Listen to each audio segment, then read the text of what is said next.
పాత నిబంధనలో ఇశ్రాయేలీయులు తప్పు చేసినప్పుడు అక్కడ ఏం రాయబడిందంటే, దేవుడు వారిని శత్రువుల చేతికి అప్పగించాడని రాయబడింది. అంటే మిద్యానీయుల చేతికి అప్పగించను, వారు వారిని శిక్షించిరి, లేకపోతే ఇబ్బంది పెట్టిరి అన్న మాటలు మనకు వినిపిస్తాయి.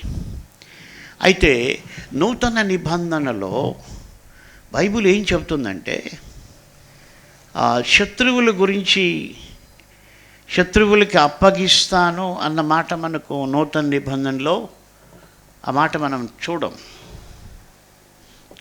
మన శత్రువు ఒక్కరే, సైతాను.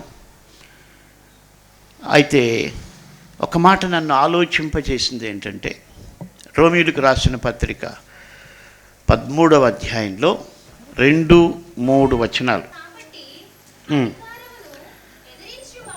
కాబట్టి అధికారమును ఎదిరించువాడు దేవుని నియమమును ఎదిరించుచున్నాడు.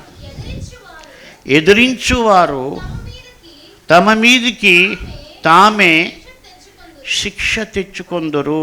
ఇప్పుడు ఎవరో శిక్షించడం కాదు, ఇక్కడ తమ మీదికి తామే శిక్ష తెచ్చుకొందరు.